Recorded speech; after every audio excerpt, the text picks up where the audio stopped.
welcome, welcome, welcome. So good to be with you. And I'm super excited that you are continuing on with the Joyworks for Self-Compassion course with us, which starts the 24th of January. And I just thought that, the people out there will want to see who Polly is. And so great to do this wee chat with you and find out a wee bit more. I know that the feedback from the last week that you did for us the feedback was incredible. Everybody just felt amazing afterwards, and so lovely that you sang to us as well. You've got such an amazing voice. You're a performer and a teacher, and that's what that's what you love. You love that you can do the both things, right? And so that's such a gift to us that you can teach us how to sing and teach us to open our vocal cords and our hearts, but as well we can get the benefit of hearing your incredible voice. So tell us a wee bit about you, Polly. You're very kind, and thank you so much for asking me. I loved working with you all last time. It was such a joy, and it's such a worthwhile thing that you're doing to enable people's healing and make people feel better. And singing does that, doesn't it? It touches your soul and opens up all those channels that allow you to relax more and connect more, doesn't it? Beautiful, absolutely, absolutely. So tell us a wee bit about your background, Polly, and what what took you to where you are just now. Yeah. Well, as you can probably tell, I was born in Liverpool and grew up and studied there at school, and then I had a lovely, very fortunate home life, full of music, friendship, and love, and very supportive of my musical studies. And so I went to a singing teacher there who suggested I audition for the RSAMD, as was then in Buchanan Street. And I went there in, oh gosh, the 80s, long time ago, and loved it. Met my future husband there. I didn't know that at the time, but I did. And then when I left there, I did some projects with Scottish Opera Education, and then I loved that. That was fantastic. Worked with fabulous people there, and then moved away to London, and then came back and worked with Scottish Opera Chorus, which again was wonderful. I learned so much, fabulous colleagues and wonderful people to work with. And then I went to the Northern to continue my training on the opera course. And my future husband that I met in the RSAMD also went there, and we got married not long after our course there and moved to Germany. Wow. He was on contract in Stuttgart and I was freelancing. So we did that for a while, freelancing, and then we moved back to Liverpool. So you were freelancing, singing, freelancing, performing and singing, yeah?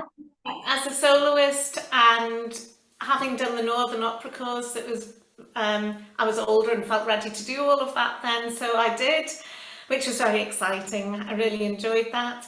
And then we decided to start a family, and I didn't feel I could go away and leave the boys. I'm a bit of a home bird when it came to that, so yeah. I developed more concert work, and I developed my teaching more, and I've always loved teaching and working with people, and it's as much of a joy to me to help and to see people come on as doing it myself. I just love that. Yeah. So we lived there, and then we decided to move. My husband being Scottish, always had a hankering to move back to Scotland, and I love Scotland too. What's not to love? And so we moved back to Greenock, and we've got beautiful hills across the river here. Beautiful. Family up here, and I reconnected with Scottish Opera Education Department and teaching, and I've been feel very grateful and fortunate. And you're still performing as well, which is awesome for us, because I know that the music that you're going to be using with us is the divas. The divas. So we're going to go deeper into our self-compassion and self-love, singing diva songs, which you're actually performing in a concert, which is just beautiful, right? So Dolly Parton, Judy Garland, Absolutely.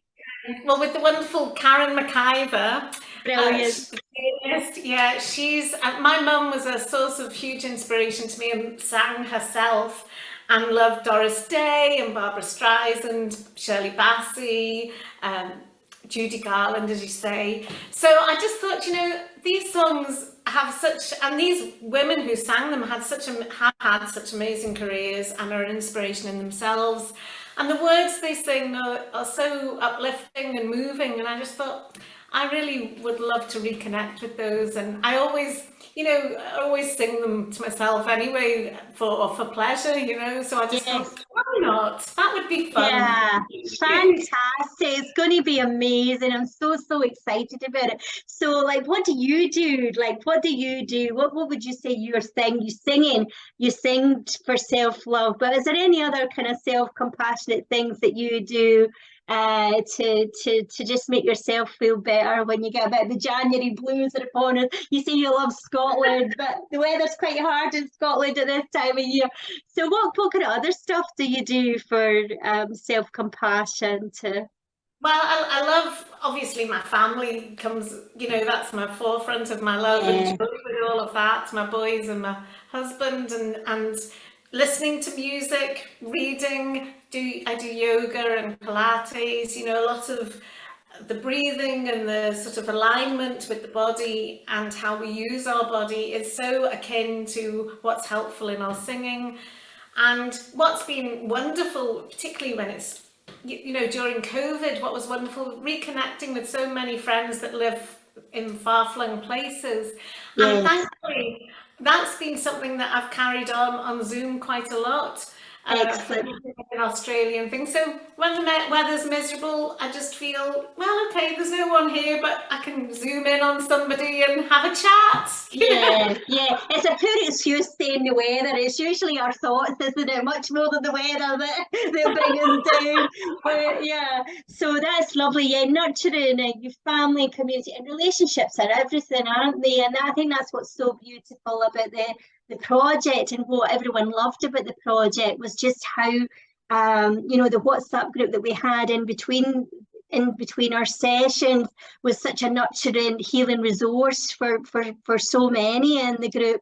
And just strengthen our relationships, knowing that we're not alone, knowing that we're all going through. January is a hard month despite the weather.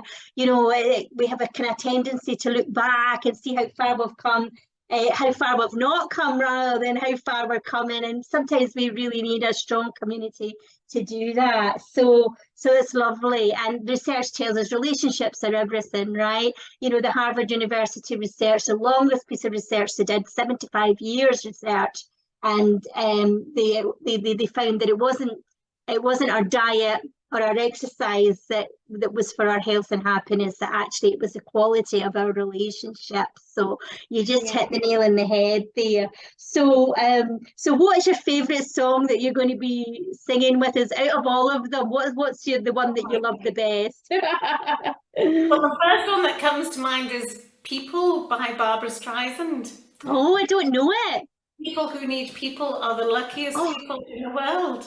Oh, beautiful, beautiful. I do know it. I do know it. People who need people. Absolutely. I did my first session, online session on Friday night. After traveling back from Florida and a Caribbean cruise, and I was around people all the time, when I was away, and of course I was with the love of my life, and it was all. And then I come back to my wee flat and dark weather, and I didn't realise just how much I needed the iRise session as well. And one of them said, we really, really missed you. It was so tough, and I was like, gosh, I missed you as well. It just we people who need me, and that's what I said. That's why I'm saying it. We love to be needed, right? We love to be needed, and so that's beautiful. So, what's one of the playtime activities that you? Because I know that the feedback that I got, that they're going back to that breathing that you taught. One of the ladies in particular put that in her feedback, that she's going back to the breathing that you Oh, taught good. as well. So in between the sessions, you're going to give us a wee playtime activity, aren't you? And Absolutely. yeah, so the breathing's a really powerful one. Our breath's everything. I know that, having had long COVID and really struggling with my breath for so long, you realise, well, breath is the breath. Breath's life, right? Breath is life. Breath is all there is. So you did quite a lot of breathing on the last session, which was wonderful too. So yeah, so No, it'll be great. I'm really looking forward to it. And that's one thing I've really appreciated and learned from the COVID situation, is how we're all in the same boat now. We're all rehabilitating ourselves. We're all learning to build our stamina again. And okay, we may have reached a certain point before COVID, but that's irrelevant now. We're all starting from a level playing field now, and we just need to build on where we are now, and brilliant. build on our strength, build on our stamina, feel that we're not locked in, because quite often, particularly in this cold weather, we grip all our muscles and there's lots of tension, so our breathing can do that. And emotionally, that's so helpful to just free our emotions as well, and music can help to do that as well, can't it? Oh, so much, so much. There was so many tears in the last session when you sang. I think was it Imagine you sang on the last session? What was it? Over the Rainbow, that's right. And you just hit on one of the most important things as well, which my friend and I were talking about there, was, this common humanity. We have all been through a really traumatic time. We really have. We've all been through it together.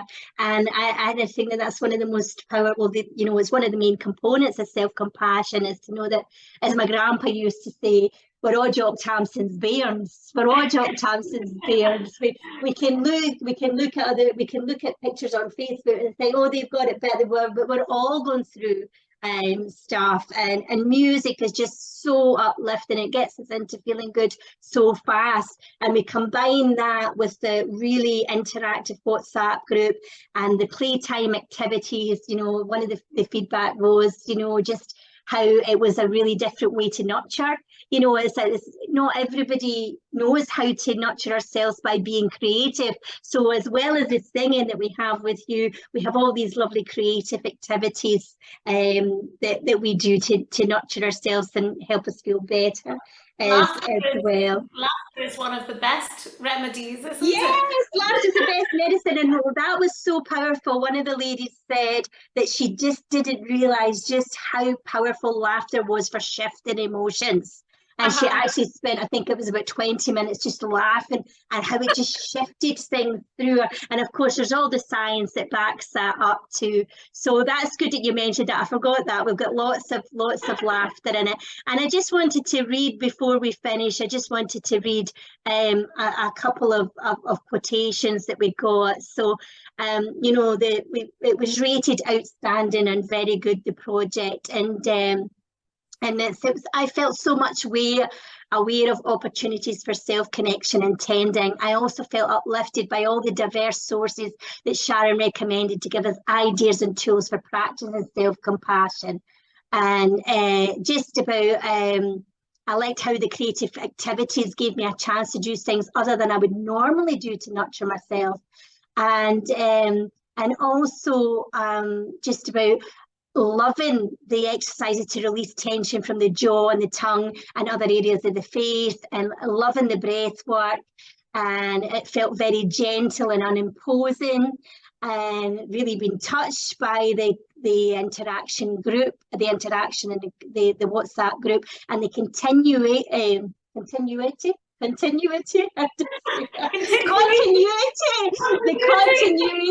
brain fog here, the continuity of support throughout the week.